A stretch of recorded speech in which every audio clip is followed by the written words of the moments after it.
Anybody that knows me knows that I'm a big Sherlock Holmes fan. I started reading it years ago, and I've even told people that it's changed my life, the way I look at things. Um, I watched a lot of the movies and TV shows that's based on it. And of course, to me, number one and number two of the best Sherlock Holmeses would be the Basil Rathbone and Jeremy Brett. Jeremy Brett's probably number one. But these were great. I think there was 13 or 14 of the actual movies.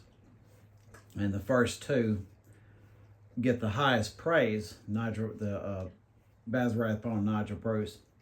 They get the highest praise because they were sort of more traditional. What a lot of people don't understand, because so much time has passed, is this was one of the first modern Sherlock Holmeses.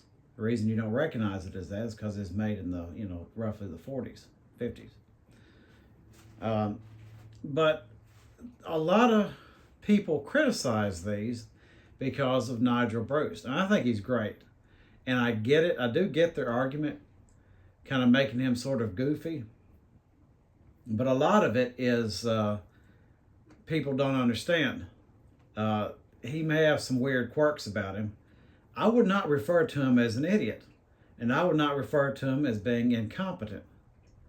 As a matter of fact, just like a lot of times, you see a lot of these people getting too excited about comic books and movies and things like that, and it's good to get interested and somewhat passionate about it, but you don't want to go too far. A lot of what it is people get too involved, and they think a little highly about themselves. I go so far as to say the Nigel Bruce Watson is by far higher in intelligence and more competent than most of the people who criticize him, if not all. You have to watch these all the way through. You can just go down the line where even when he's doing something goofy, like in the House of Fear, shooting what he thinks is people surrounding him, he's getting death shots, kill shots, what would have been kill shots, in the darkness. He's, just one I watched a while ago, he shoots and narrowly misses the back tire of a moving vehicle. He takes down Moran in Terror by Night. I think that's got another title also. His medical deductions all the way through here are very good. He often outdoes Lestrade, and they kind of, you don't hear people complain about Lestrade as much. And Lestrade isn't 100% an idiot, but he jumps at things a lot more than Watson does on these.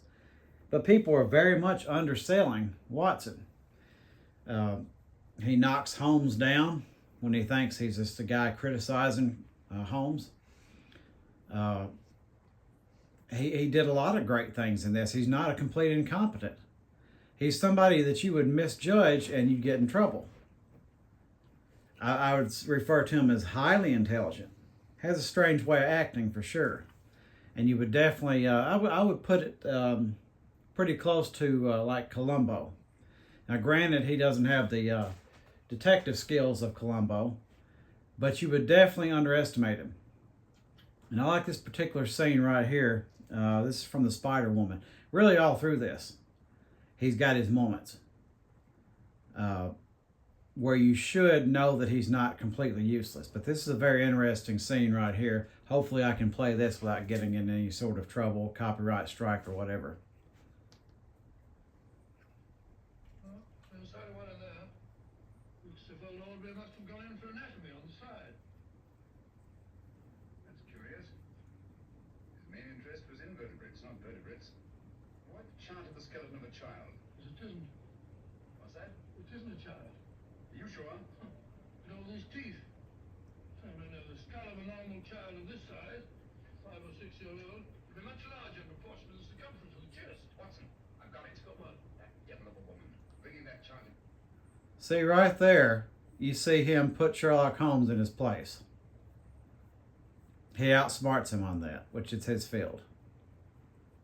But that just, I mean, there's a lot of examples like that. I think this is still a good one. A lot of people like him for, some people actually like him for how goofy he is. What they thought back then, what I heard the logic was behind this, is they thought it would be a little boring if they made Watson just sort of plain. And they were wrong on that. Obviously, it would be proven with later versions of Sherlock Holmes. To me, the Ronald Howard and H. Marion Crawford kind of mirror this a little bit. You even notice that Lestrade kind of looks similar. They go with the giant Lestrade instead of a small ferret-like man that he's supposed to be. But you kind of have it kind of mirrors this a little bit.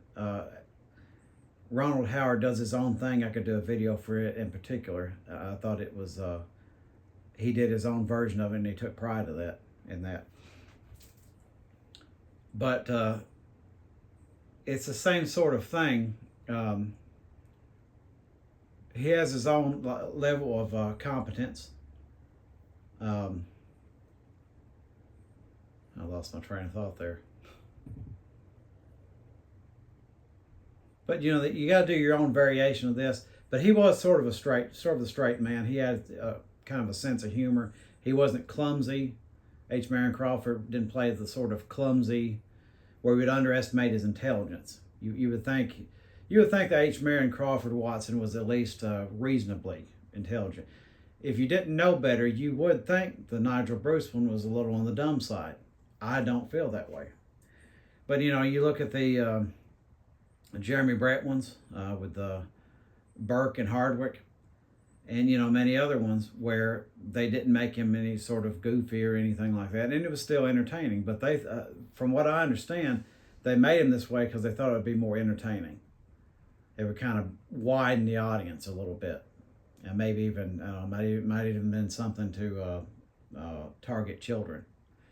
But I don't think it's a bad idea. You got to do your own thing, whether you're making a movie or covering a song or whatever else. But I think it's a good Watson. I think it's a good variation. And most of the time, people are just underestimating him. And that kind of proves it right there. He's somewhat saved the day multiple times. He's done some goofy things. Even on this, he made some goofy mistakes. But a lot of times he's dealing with criminal masterminds. Anybody would make that same mistake if they're not Sherlock Holmes or Columbo or somebody like that. It's to be expected. So anyway, that's my sort of short defense of Nigel Bruce, his version of Watson, and I think he deserves more respect than he gets.